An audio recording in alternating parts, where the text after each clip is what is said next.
Makanya kata Nabi, la yadkhulul jannata ajuz, tak masuk surga orang tua. Menangis semua orang tua, sedih karena tak masuk surga. Nabi tersenyum, kata Nabi, bukan kamu tua tak masuk surga, kamu akan kembali muda usia belia.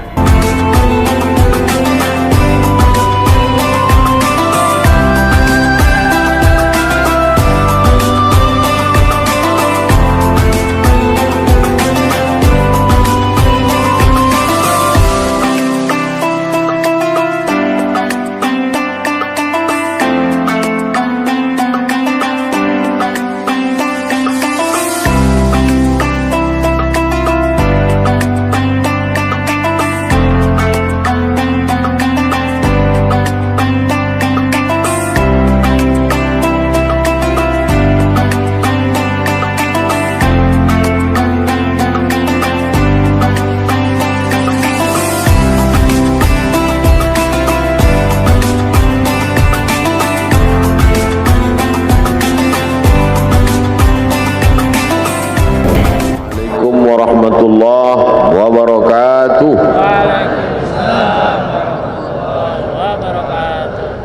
Alhamdulillahilladzi bi ni'matihi tatimmu shalihat, wassalatu wassalamu ala sayyidis sadat wa ala alihi wa ashabihi ahlil fadaili wal karamat.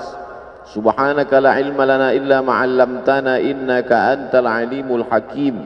Rabbi shrah li sadri wa yassir li amri wahlul 'uqdatam min lisani yafqahu qawli. Man shalla subha fi jama'atin kana fi zimmatillah. Siapa yang salat subuh berjamaah, maka dia dalam tanggungan Allah, dalam tanggung jawab Allah, dalam perlindungan Allah. Maka kita semua yang salat subuh berjamaah ini dalam fi zimmatillah, dalam tanggung jawab Allah, dalam kuasa Allah, dalam perlindungan Allah dari segala macam mara bahaya, musibah, penyakit, dan dijaga dalam istiqamah iman dan Islam. Man shalla subha fi jama'atin, siapa yang salat subuh berjamaah, thumma qa'ada yadhkurullah, duduk berzikir mengingat Allah, thumma hatta tatlu'a syamsu, sampai terbit matahari, thumma yusalli raka'ataini, salat sunat 2 rakaat, kanat lahu ka ajri hajjatin wa umrah, maka dia dapat pahala seperti haji dan umrah tammah. Diriwayatkan oleh Imam Abu Isa ibni Sawrah At-Tirmidzi dalam kitab yang masyhur disebut Sunan At-Tirmidzi, tapi disebut juga nama lain kitabnya sama, Jami' At-Tirmidzi. Disebut dia Jami' karena di dalamnya ada aqidah, ada syariah, ada akhlak. Disebut dia dengan Sunan karena di dalamnya ada sunnah. Kalau satu sunnah, kalau 2 sunnatani, kalau 3 sunan. Sunan Abi Daud, Sunan Tirmidzi, Sunan Nasai, Sunan Ibni Majah, Sunan Ad-Darimi. Bedanya dengan Sunan Gunung Jati, kenapa disebut sunan? Karena kalau kita hormat, tangan kita disusun. Susun itu susunan, maka disebut sunan. Tidak ada hubungan. Yang satu sunnah, yang satu cara menghormati, sunan. Karena kalau ketemu tangan kita bersusun-susun menghormati, memuliakan dia. Begitu juga lah tangan saya susun memuliakan Abah Raud, para tuan-tuan guru, alim ulama, Amar, Adinda Amar, sahabat-sahabat semua, muslimin muslimat, insyaallah semua kita dalam ridha Allah subhanahu wa ta'ala. Saya diberi judul subuh ini, ayam mati di lumbung padi. Sepanjang saya ceramah baru inilah judul yang aneh, ayam mati di lumbung padi. Jangan seperti ayam mati di lumbung padi. Itu pepatah orang Indonesia. Lumbung padi itu kalau pergi nanti ke Sumatera Barat, ada rumah seperti rumah adat di depan rumah, Trangking namanya, itu tempat menyimpan padi. Supaya apa? Supaya nanti di musim paceklik, musim kemarau, sawah tidak tumbuh hijau, tidak terjadi kelaparan. Di Pulau Jawa, di Kalimantan, di Sulawesi, bahkan di Papua juga begitu tabiat orang Indonesia. Memang dia punya persiapan. Kalau di tempat lain makanannya sagu, ada tempat penyimpanan sagu. Di daerah timur sana makan sagu. Saya ceramah ke daerah Sulawesi, ke Papua, di Sorong, di Raja Ampat, di Fak-Fak, diberi sagu. Ini makanan enak Pak Ustadz, saya coba, enak. Cuman cepat laparnya, karena kita biasa makan nasi. Artinya apa? Ada persiapan untuk masa depan. Itu diajarkan Allah Subhanahu wa Ta'ala dalam surah Yusuf. Ketika dia diberikan Allah Ta'ala ilham melalui mimpi, wahyu. Bagi kita tidak ada wahyu karena sudah putus dengan datangnya Nabi Muhammad sallallahu alaihi wasallam. Habis. Al-yauma akmaltu lakum dinakum wa atmamtu alaikum ni'mati wa raditu lakumul Islam madina. Habis, tak ada lagi wahyu. Tapi kemudian ilham tetap terus ada. Lil insani lammatani, manusia ini punya dua lammah. Bisikan-bisikan yang datang dari malaikat disebut ilham. Bisikan-bisikan yang datang dari syaitan disebut waswasah. Makanya kita selalu minta perlindungan Allah dari waswasah. Qul a'udzu birabbin nas, malikin nas, ilahin nas, min syarril waswasil khannas. Nama perbuatannya waswasa, yuwaswisu. Perbuatannya waswasah. Tempat dia berbisik, alladzi waswisu fi sudur, di dada. Bagian yang sebelah mana? Atas, bawah, kanan, kiri. Yang sebelah kiri, tempat jantung berdetup, berdetak, berdegup, sebelah kiri. Makanya jantung itu kita isi dengan zikir. Afdhalu zikri fa'lam annahu la ilaha illallah. Ke situ untuk mengusir bisikan-bisikan setan. Tabiat dia khannas, bersembunyi. Kenapa disebut dia bersembunyi? Karena dia mengintai seperti tikus di lubang mengintai kucing. Kalau dia lihat ada kucing, dia khannas, bersembunyi. Tapi ketika dia lihat tidak ada kucing, dia keluar. Maka saat hati berzikir, dia bersembunyi. Saat hati lalai, dia keluar. Maka kata Allah, wala takum minal ghafilin, jangan kau lalai. Kun ma'allah, selalulah engkau bersama dengan Allah. Selalulah engkau bersama dengan Allah. Kalau engkau tidak bisa bersama dengan Allah, fakun man ma'allah, hendaklah engkau bersama dengan orang. Kalau kau duduk dengan dia, kau ingat Allah. Nah, kayak kalau duduk dengan almarhum dulu, ingat Allah. Duduk dengan Abah Raud, ingat Allah. Saya kalau duduk dengan ulama itu, Pak Ustadz, saya ingat Allah, alhamdulillah. Tapi kalau saya duduk dengan Ustadz, saya ingat proposal. Oleh sebab itu maka kun ma'allah. Untuk apa? Mengusir khannas yang bersembunyi tadi. Maka kita ini dikatakan dalam tema yang diberikan, jangan seperti ayam mati di lumbung padi. Kenapa ayam bisa mati di lumbung padi? Ayam itu kan mati karena kelaparan. Kenapa bisa di lumbung padi, tempat penyimpanan padi, menunggu masa paceklik, masa kering, sedangkan orang saja tidak akan mati karena padi itu ada, padahal dia berada di lumbung padi itu. Kenapa bisa mati? Karena dia tidak mau apa bahasa Indonesia, mencotokkan, menggunakan paruhnya untuk memakan padi itu. Dia tidak mau, dia biarkan dirinya mati binasa, tidak mau dia makan padi itu. Oleh sebab itu, adakah manusia seperti ini disebutkan dalam Al-Quran yang sejalan dengan peribahasa ini? Ada. Siapa dia? Kamatsalil himari yahmilu asfara, seperti keledai membawa kitab. Keledai dipakai untuk menarik gerobak. isi gerobak itu di belakang kitab berjilid-jilid, tapi ada manfaat kitab itu bagi keledai? Tak ada.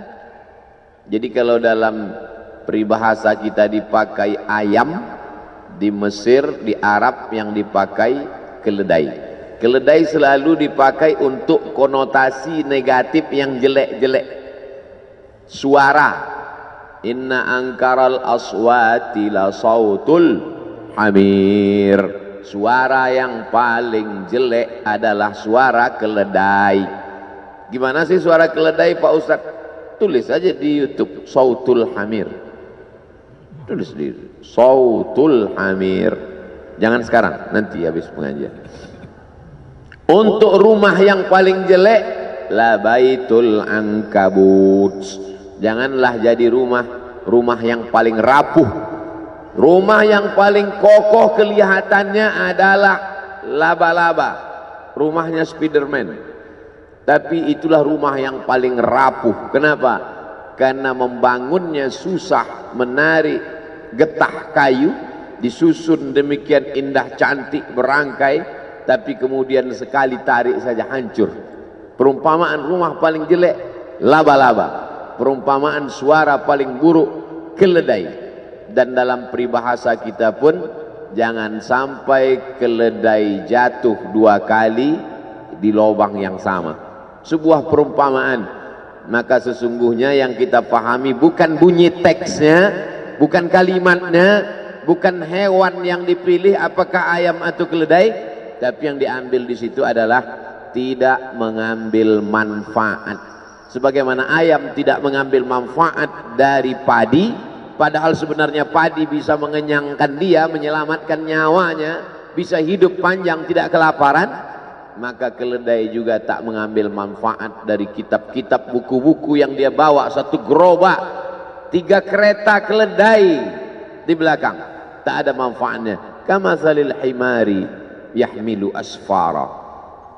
Dalam ayat lain Allah Ta'ala memberikan contoh, kalau yang ini keledai, manusia mulia, tapi apa kata Allah?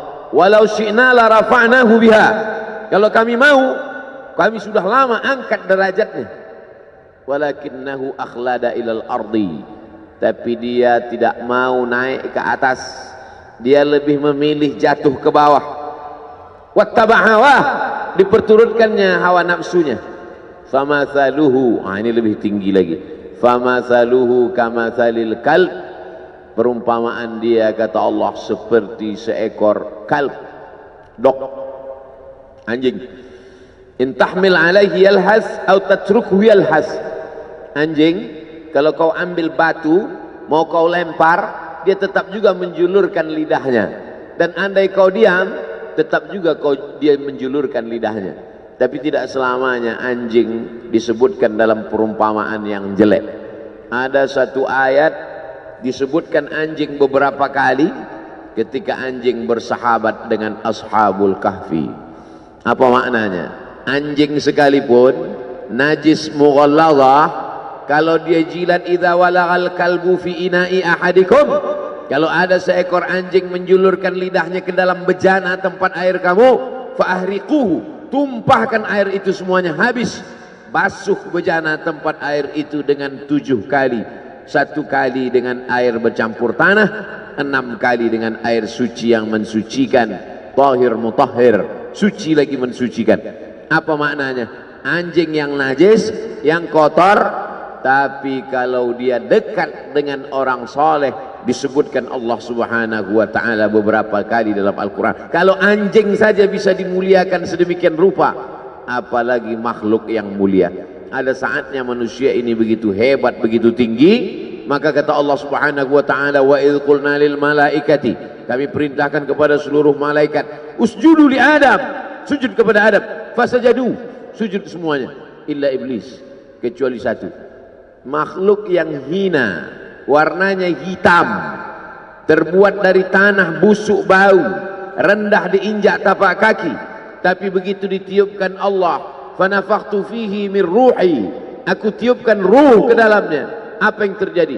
Faqa'u lahu sajidin. Semua makhluk-makhluk yang bercahaya, yang indah, yang hebat itu sajidin, sujud ke tanah yang busuk dan bau. Kenapa? Allah meniupkan ruh kemuliaan di dalamnya. Tapi ketika dicabut Allah Ta'ala kemuliaan dari tanah yang busuk dan bau itu, apa yang terjadi? Ulaika kal an'am, mereka seperti binatang, lebih rendah daripada kambing, onta, lembu. An'am, binatang ternak. Balhum adal, bahkan lebih hina lagi daripada itu. Jadi saya ingin menjelaskan bahwa peribahasa sesungguhnya sejalan dengan yang dipakai Allah Ta'ala dalam Al-Quran, karena target yang ingin dicapai dari perumpamaan-perumpamaan itu adalah menyentuh hati manusia. Perumpamaan seekor keledai, perumpamaan rumah laba-laba, perumpamaan tentang manusia, perumpamaan tentang ayam di lumbung padi. Target yang ingin dicapai adalah menyentuh. Bagaimana cara Allah Ta'ala menyentuh hati manusia? Supaya kalau sudah hati itu tunduk, yang lain ikut menjadi tunduk. Ala fil jasadi mudghah, ketahuilah dalam jasad ini ada segumpal. Jika salahat salahal jasadu kulluh, kalau yang segumpal ini baik, yang lain ikut menjadi baik.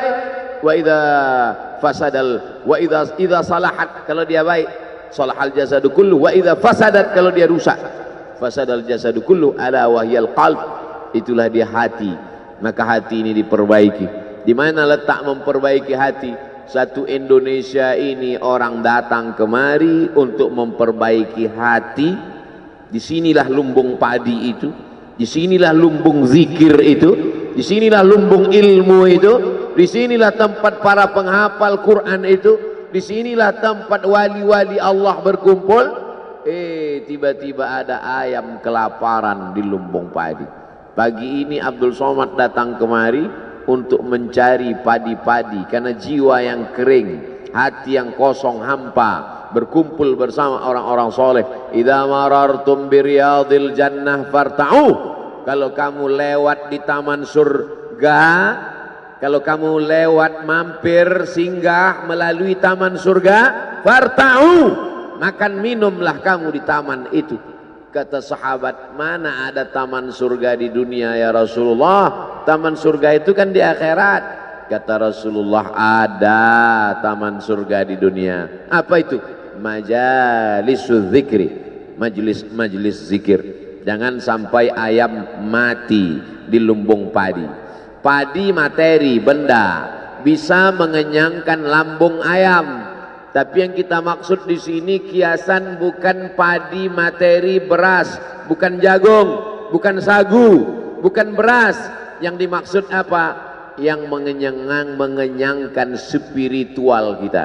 Kalau anak tidak dikasih makan sarapan pagi, dia nanti akan makan makanan yang belum pasti, steril, pewarnanya pewarna tekstil. 3 hari tidak basi karena ternyata pakai pengawet. Bukan cuma pengawet itu mengawetkan makanan dia, dia awet sekalian. Gara-gara pengawet terlalu banyak. Maka orang tua yang khawatir anaknya jajan sembarangan di pinggir jalan, dikasih makanan. Ini materi, makanan ini materi, beras ini benda, sagu ini benda, jagung ini benda. Benda hanya bisa mengenyangkan benda. Materi beras, jagung, padi mengenyangkan lambung, karena lambung juga materi. Tapi jiwa manusia bukan materi. Ada zahir, ada batin, ada spiritual, ada material. Makanya selalu dalam sambutan kami berterima kasih kepada seluruh panitia yang sudah memberikan sumbangan material maupun spiritual. Sesungguhnya orang-orang barat yang mengikut filsafat wujudiyah, ada namanya filsafat wujudiyah. Wujud artinya ada. Dia hanya percaya pada sesuatu yang ada di depan mata. Apakah Abdul Somad itu ada? Ada. Kenapa dia ada? Karena bisa dilihat mata, bisa ditangkap dengan panca indera, bisa disentuh dengan tangan. Maka Abdul Somad itu ada. Adakah ruh Abdul Somad? Ruhnya tidak ada, karena ruh tidak bisa dilihat mata, tidak bisa disentuh tangan, tidak bisa diraba, ditangkap dengan panca indera, maka tidak ada. Filsafat itu disebut dengan filsafat wujudiyah. Bahasa Inggrisnya materialism, diambil dari kata materi, benda. Maka kalau tidak nampak, tidak ada. Malaikat kiraman katibin, tidak ada. Raqib dan atid, tidak ada. Alam barzah, tidak ada. Sorga, tidak ada. Karena tak dilihat oleh mata. Puncaknya adalah Tuhan, tidak ada. Maka lahirlah generasi-generasi ateis. A, tidak ada. T, Tuhan. Is, keyakinan. Ateis, keyakinan yang meyakini bahwa Tuhan tidak ada. Tapi aneh bin ajaib, ketika dia mau mati kecelakaan, dia minta tolong, dia tulis SOS, save our soul, selamatkan jiwa kami. Katanya tidak percaya kepada yang gaib, tapi dia minta selamatkan, save our soul. Mestinya kalau tidak percaya kepada jiwa, tidak percaya kepada roh, tidak SOS, SOB, save our body. Dan dalam lagu kebangsaan Indonesia kita nyatakan, kami percaya kepada yang zahir dan batin. Indonesia Raya, bangunlah jiwanya dulu dibangun, barulah bangun badannya. Maka membangun badan ini nomor 2. Tapi kalau kita tonton TV, iklan yang paling banyak itu membangun jiwa atau membangun badan? Membangun badan. Cobalah tonton TV, ambil kertas, bawa pena. Dari jam 6 pagi sampai jam 6 sore nanti, tonton. Kasih, ambil kertas, garis di tengah, buat. Membangun jiwanya, membangun badannya. Berapa yang membangun jiwa, berapa membangun badan. Air ini membangun jiwa, membangun badan. Membangun badan. Dia materi. Maka materi hanya bisa menyelesaikan masalah materi.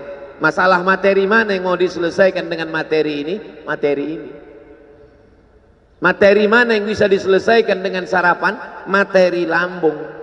Tapi masalah materi jiwa, sebetulnya jiwa itu beradanya di mana Pak Ustadz? Di sini atau di sini? Ikhtilaf para filosof. Yang satu mengatakan fid dimagh, di otak. Yang satu mengatakan fil qalb, di jantung. Saya tidak suka ikhtilaf.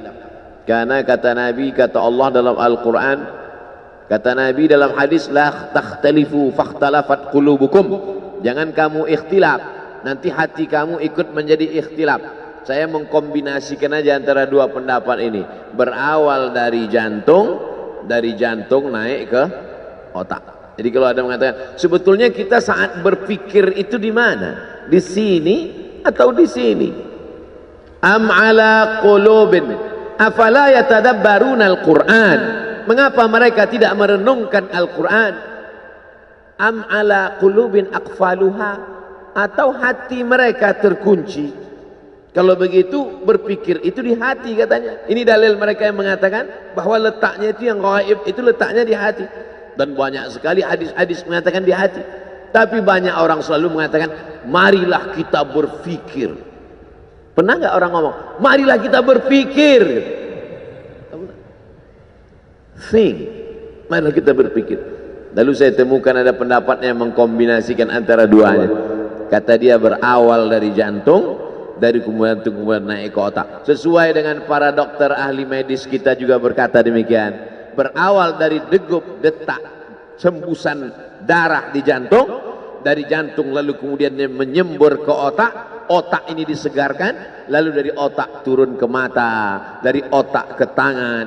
Makanya orang kalau sudah bermasalah otaknya, makan otak-otak.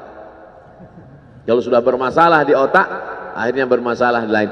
Makanya penyakit yang paling berbahaya, penyakit yang paling ditakuti orang zaman sekarang, akibat dari banyaknya lemak, minyak masuk ke dalam darah, akhirnya terjadi penyumbatan saluran darah. Lalu kemudian na'udzubillah terjadilah hal-hal mati badan sebelah, stroke dan lain sebagainya. Tapi insya Allah orang-orang yang soleh makannya digaga, apalagi sekarang 10 awal Muharram bulan mulia, bulan haram, bulan banyak dipakai untuk beribadah. Jangan sampai tinggal puasa sunat 9, 10, 11, nggak bisa 3 hari 9, 10 saja, 9, 10 pun nggak bisa 10 saja, 10 pun nggak bisa juga. Innalillahi wa inna ilaihi raji'un. Lalu kemudian kalau dipakai teori-teori Nabi Shallallahu Alaihi Wasallam, Nabi itu berbuat itu bukan mengikuti analisa akal, tidak pula mengikuti hati, tapi dibantah Allah itu semua. Wa ma yantiqu anil hawa in huwa illa wahyun yuha, wahyu dari Allah Subhanahu wa taala. Maka sesungguhnya saya ingin menjelaskan, materi hanya bisa menyelesaikan masalah materi. Materi hanya bisa menyelesaikan masalah materi.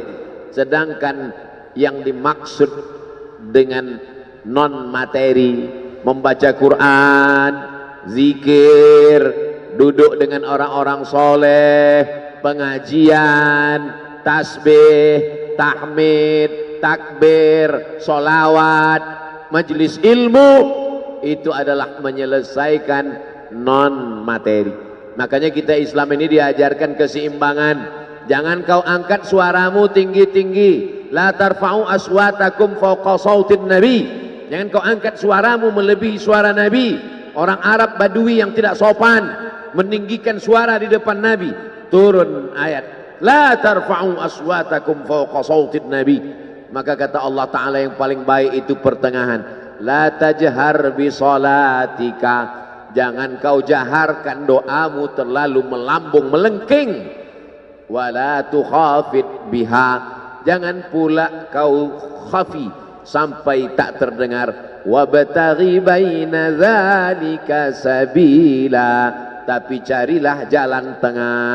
Makanya umat Islam ini adalah jalan tengah. Umat ini adalah umat pertengahan. Wa kadzalika ja'alnakum ummatan wasata. Yang satu mengatakan Nabi Isa itu dinaikkan ke atas terlalu tinggi. Wa qalatil yahudu Uzair bin Allah wa qalatin nasara al-masih ibnullah.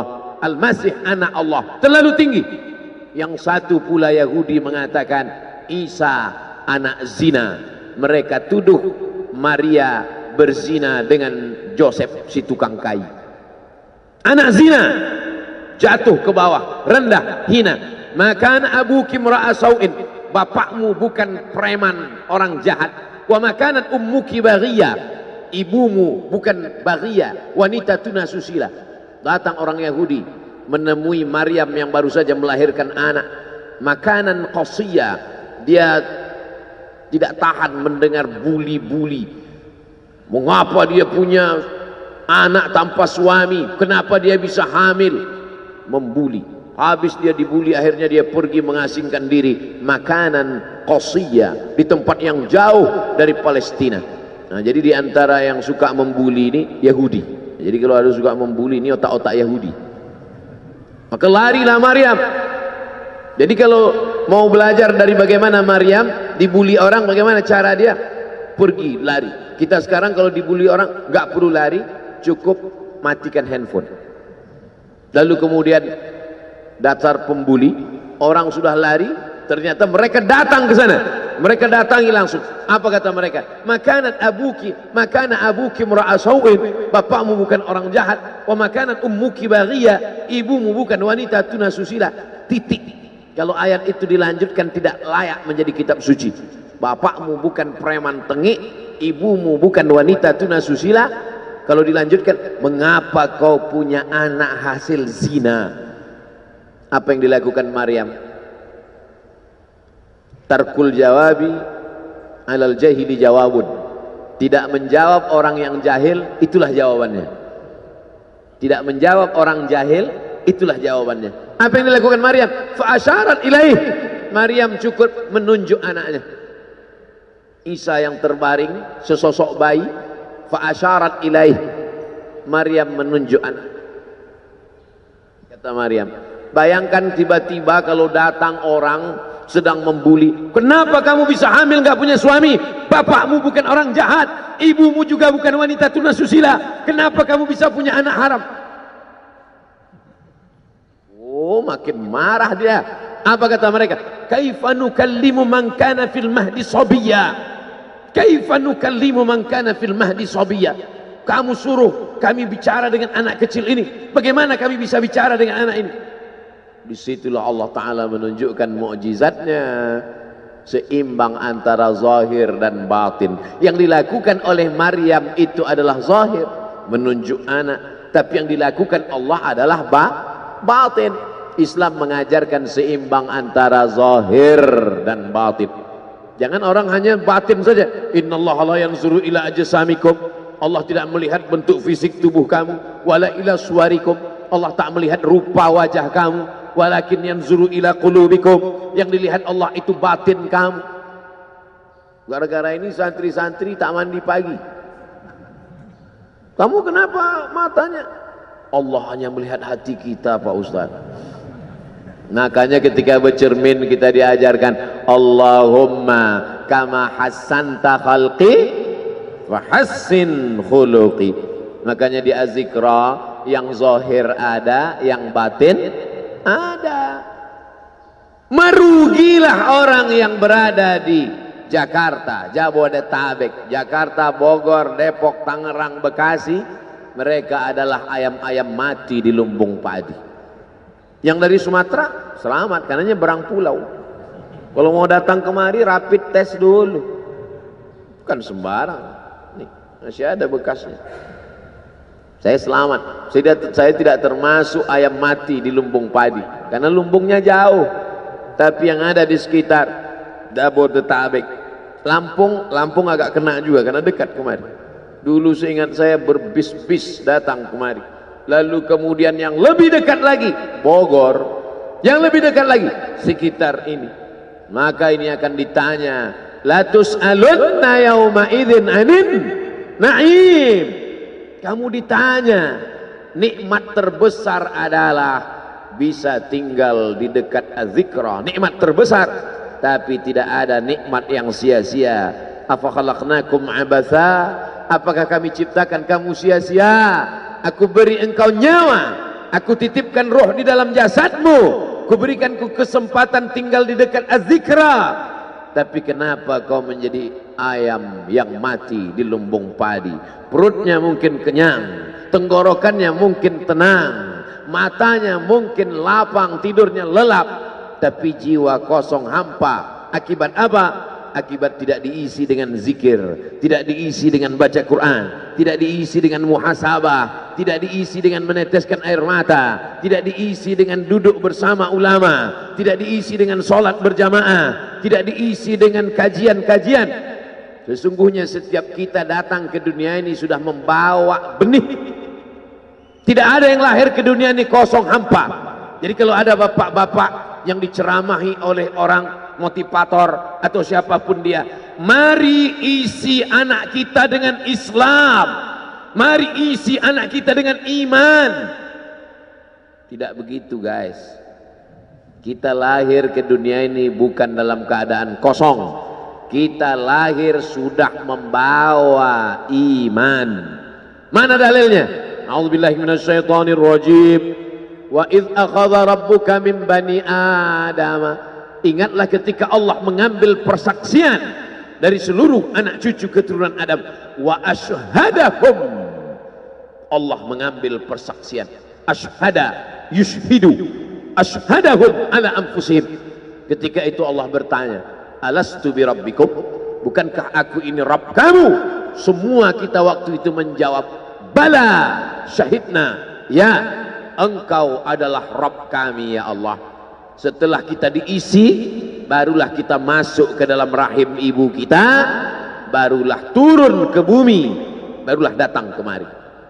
Lalu kemudian setelah di sini lupa, antaqulu yaumal qiyamati inna kunna an hadza ghafilin. Kami lupa, kami tidak ingat. Orang yang tidak ingat ini diingatkan. Fadzakir, ingatkanlah, inna fa'ati az-zikra. Fadzakir, berilah peringatan, inna fa'ati az-zikra, inna fa'atiz zikra. Az-zikra bermanfaat untuk siapa? Liman yakhsha, bagi orang yang takut bahwa dia nanti akan bangkit dari tanah, bahwa dia akan hidup sekali lagi, bahwa ruh dan jasadnya akan dipertemukan lagi. Apa mungkin kita ini akan hidup lagi, Pak Ustadz? Ucapanmu sama seperti ucapan Asi bin Wa'il yang membawa tulang kering kerontang yang sudah putih, tak ada lagi warna. Lalu dia bertanya, hal yuhyi rabbuka hadzal 'idhama ba'da ma baliya wa ramma? Apakah bisa Tuhanmu menghidupkan tulang ini lagi ya Muhammad? Nabi sallallahu alaihi wasallam diam sampai Jibril datang membawakan jawaban. Qul yuhyiha alladhi ansha'aha awwala marrah. Katakan ya Muhammad sallallahu alaihi wasallam kepada Asi bin Wa'il yang tak percaya bahwa tulang itu akan hidup sekali lagi. Yuhyiha alladhi ansha'aha awwala marrah. Dia yang menciptakan tulang itu sebelum ada menjadi ada, sekarang setelah ada dibuatnya menjadi tidak ada, akan dikembalikannya lagi menjadi ada. Sedangkan menciptakan yang tidak ada menjadi ada saja dia sanggup, apalagi yang pernah ada dibuatnya menjadi tidak ada, dikembalikannya lagi menjadi ada. Innama amruhu idza arada syai'an ayyakula lahu kun. Azmuz zanab, ujung tulang ekor sebesar ibu jari, tulang belakang sampai ke bawah, yang lain hancur. Ketika digali makam kuburan, ada yang tulang-tulang hanya tinggal tulang paha saja, ada yang hanya tinggal gigi dan rambut saja, yang lain hancur. Tapi ada satu yang tidak hancur, kata Allah, disampaikan Nabi Muhammad SAW, ujung tulang ekor sebesar ibu jari. Maka dari itulah nanti yang akan ditunjuk, tumbuh sel-sel tulang, tumbuh kulit-kulit, tumbuh darah daging, bangkit menjadi manusia sempurna di hadapan Allah. Masuk surga itu roh dan jasad. Jannatin tajri min tahtihal anhar. Sungai, air sungai dengan gemericiknya, masuk kaki ke dalam air sungai, itu adalah jasad. Kulit menyentuh air sungai terasa dinginnya, itu jasad. Zamharira adalah cahaya matahari yang tidak tembus ke bawah. Kenapa cahaya matahari tidak tembus? Karena ada ranting-ranting kayu yang saling terkait satu dengan lain, sehingga kalau duduk di bawah maka cahaya matahari tidak tembus ke bawah. Itu jasad. Maka yang masuk surga itu adalah roh dan jasad menurut Ahlus Sunnah wal Jamaah. Kalau masuk surga cuman roh, saya nggak mau. Mimpi masuk surga. Abdul Somad akan masuk surga beserta roh dan jasad, kembali sempurna. Makanya kata Nabi, la yadkhulul jannata ajuz, tak masuk surga orang tua. Menangis semua orang tua, sedih karena tak masuk surga. Nabi tersenyum. Kata Nabi, bukan kamu tua tak masuk surga, kamu akan kembali muda usia belia, 30, 31, 32, 33. Karena masuk surga itu adalah orang-orang muda, anak-anak muda yang bisa menikmati dunia. Begitulah mereka masuk ke dalam surga. Apa makna ucapan Nabi itu? Ruh dan jasad masuk ke dalam surga Allah. Lagi-lagi kita sedang diajarkan keseimbangan, bahwa kita lahir membawa iman, tapi iman ini bisa mati. Benih letakkan di tanah pasir kering kerontang, tidak disiram, mati dia, kering. Bagaimana menghidupkannya? Dihidupkan dia dengan ilmu. Tidak ada majelis ilmu yang paling banyak untuk saat ini, majelis ilmu di Az-Zikra. Semua ustadz didatangkan kemari. Ustadz Tengku Zulkarnain, Abah Raud tidak usah disebut lagi, memang beliau guru dari almarhum, Masya Allah tabarakallah. Lalu kemudian para masyaikh, Ustadz Adi Hidayat, Buya Yahya, tak dapat disebutkan satu persatu, Kiai Haji Abdullah Gimnastiar, para alim ulama, alumni Al-Azhar Mesir, alumni dari Yaman, Tarim Hadramaut, Darul Mustafa, Rubat Tarib, berdatangan kemari semua. Majelis ilmu, majelis ilmu. Lagi-lagi ayam mati di lumbung padi. Apa sebenarnya yang terselit dari peribahasa itu? Iman mati karena tidak disirami dengan ilmu. Ilmu. Datang seorang jamaah menemui saya, Ustadz Somad, saya kena penyakit insomnia, nggak bisa tidur malam. Jam 2 malam mata saya masih berkedip-kedip. Bismika Allahumma ahya wa amut, nggak mempan. Sebabnya apa Pak? Sebabnya saya beli tanah. Setelah beli tanah, tanam kelapa sawit, dipupuk, dijaga, 3 tahun berbuah. Pas mau dipanen, sudah dipanen orang duluan. Ternyata tanahnya bermasalah, dibawa ke pengadilan, dia yang menang. Akhirnya sampai jam 2 malam gak bisa tidur. Apa yang terlintas dalam pikiran? Kenapa beli tanah, kenapa tanam sawit, kenapa beli tanah, kenapa tanam sawit, kenapa diambil orang, kenapa dulu nggak ternak ikan aja, kenapa nggak ternak puyuh. Berbulan-bulan nggak bisa tidur. Akhirnya pergi ke psikiater. Pak psikiater, ya saya sudah 2 bulan nggak tidur Pak psikiater. Akhirnya Pak psikiater buat resep. Ini obatnya, yang ini dimakan sebelum makan, yang ini dimakan setelah makan, yang ini 3 kali, yang ini 2 kali. Akhirnya memikirkan resep itu, makin gak bisa tidur. Dimakan, tertidur. Dosisnya habis, terbangun. Kenapa beli tanah, kenapa tanam? Setelah dimakan, muncul masalah baru. Terlalu banyak makan obat, terjadi kekacauan tubuh. Akhirnya kena buah pinggang, muncul masalah baru. Sampai akhirnya saya ketemu MP3 Ustadz. Saya dengarkan sebelum tidur malam. Begitu saya dengar, saya tertidur. Makanya saya tidak marah kalau ada jamaah tertidur.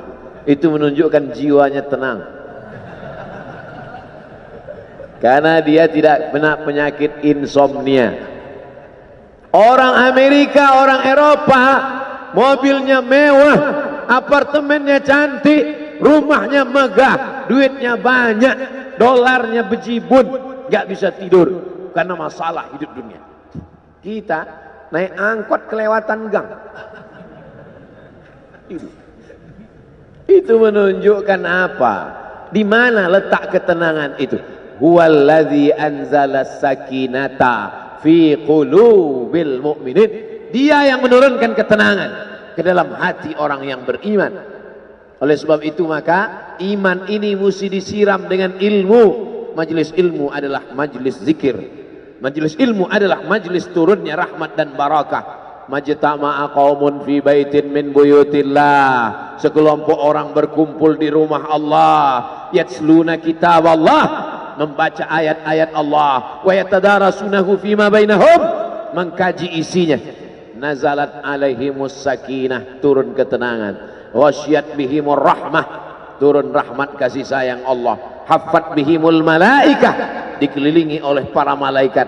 Wa dzakarahumullahu fi man indah, dibanggakan Allah Ta'ala dengan para malaikat. Tadi malam ketemu dengan murid dari Syekh Muhammad Yasin bin Isa Al-Fadani di Zawiyah Raudhah. Ketemu, cium tangan, barokah, zikir, sholawat, tenang jiwa. Lalu kemudian subuh ini ketemu dengan Abah Raud, ketemu dengan para penghafal Quran, ketemu dengan santri-santri, tenang jiwa. Tidak ada yang menenangkan jiwa ini selain daripada majlis zikir, majlis ilmu. Betapa meruginya ayam-ayam mati di lumbung padi. Benih tidak disiram, mati. Benih yang disiram dengan majelis ilmu tumbuh, tapi tidak berbuah. Maka mesti disiram pakai pupuk buah. Datang konsultasi, ini kenapa tidak berbuah? Kenapa ini tidak berbuah? Karena ternyata dia mesti diamalkan. Sudah dapat ijazahnya, sudah talaqi, sudah halaqah, kenapa enggak berbuah? Belum diamalkan. Paksa-paksakan diri sebelum tidur malam, wudhu dulu, sholat witir. Paksa-paksakan diri bangun malam, tahajud. Paksa-paksakan diri siang, sholat qabliyah, sholat ba'diyah. Paksa-paksakan diri pagi, sholat duha, paksa-paksakan diri sholat subuh berjamaah, barulah dia berbuah. Kalau dia tidak berbuah, dia hanya sekedar pokok kayu yang hanya membuat sampah saja. Tapi paling tidak tempat orang bernaung di bawah ketika panas, tapi manfaatnya tidak sesuai karena yang ditunggu itu buahnya. Masa pohon kayu rindang besar tidak berbuah, sementara semangka yang kecil buahnya besar? Oleh sebab itu maka mesti berbuah. Benih disiram, berbatang, berputih, berbuah. Buahnya ranum, cantik dan indah. Begitu dibelah tak bisa dimakan. Kenapa? Ulat semua isinya. Oleh sebab itu mesti dijaga. Benihnya disiram. Apa yang bisa menjaga ini? Diprotek dia. Kenapa apel tidak dimakan ulat? Bukan karena ulat tidak sanggup beli apel, tapi karena disemprot pestisida. Ulat tahu ini ada pestisidanya, maka dia tidak makan. Kita nggak tahu, dimakan. Ikan asin tidak dikerubungi lalat, tidak ada satupun lalat yang hinggap di ikan asin. Kenapa? Karena lalat tahu ikan asinnya pakai formalin. Manusia nggak tahu. Pintar mana manusia dari lalat? Jangan jawab. Akhirnya orang makan, menumpuklah pestisida dan formalin dalam darah. Apa namanya? CANCER, cancer. Karena dia tidak larut dalam tubuh. Yang lain-lain larut. Makanan-makanan larut menjadi energi, menjadi sampah, dibuang menjadi kotoran. Sama seperti daun, kalau jatuh ke tanah larut menjadi pupuk, tapi plastik tidak larut, maka plastik sampah bertebaran. Oleh sebab itu maka ini mesti dijaga. Apa yang bisa menjaga buah apel supaya tidak berulat? Jagalah dia dengan ikhlas. Kamu kenapa nggak ke masjid? Saya kalau ke masjid riak, maka saya nggak ke masjid biar ikhlas. Tarkul amal li ajlin nas riak. Kata Imam Fudail bin Iyad, tarkul amal li ajlin nas riya. Tidak jadi beramal karena takut dipuji orang, riya. Wal amal li ajlihim syirik. Beramal karena ingin dipuji orang, syirik. Kenapa kamu nggak pakai sorban? Takut dipuji orang, riya. Pakai saja sorban anak, jangan takut dipuji orang. Pakai sorban, yakinkan dirimu. Baik. Ustaz, kenapa nggak pakai sorban? Ada masanya nanti pakai sorban. Tarkul amal li ajlin nas riya. Tapi beramal, tapi saya nggak tahan Pak Ustaz, dipuji orang. Luruskan, karena pujian pasti akan selalu datang. La'atiyannahum min baini aydihim wa min khalfihim wa an aymanihim wa an syama'ilihim. Datang dari depan, dari belakang, dari kanan, dari kiri, dari dalam. Alladzi yuwaswisu fi sudur, dari dalam, dari depan, dari belakang, dari kanan, dari kiri, dari dalam, dari dua aspek, minal jinnati wan nas, dari yang zahir, dari yang batin, berdatangan dia. La ughwiyannakum, aku akan goda anak cucu Adam. Sampai kapan? Madamat arwahuhum fi ajsadihim, selama roh masih bersemayam dalam jasad, selama masih hidup, dia terus menggoda. Kapan kita berhenti dari godaan ini? Nanti setelah terbaring, terbujur kaku, bahkan sampai mau sakaratul maut pun dia tetap menggoda. Itulah makanya orang berzikir tidak bisa digoda waktu sakaratul maut. Kenapa? Karena la ilaha illallah akan terngiang di telinganya. Subhanallah walhamdulillah wa la ilaha illallah wallahu akbar. Subhanallah walhamdulillah wa la ilaha illallah wallahu akbar. Kalau itu diucapkan sekali, 10 kali, 100 kali, 1000 kali, terngiang dia di telinga kita. Bahkan ketika kita mau tidur malam pun terngiang dia. Bahkan ketika kita mengigau di tengah malam pun itu yang terngiang. Maka saat mau sakaratul maut pun itu juga yang akan datang. Apa yang kau ucapkan, apa yang kau dengar, apa yang kau pikirkan, apa yang kau renungkan,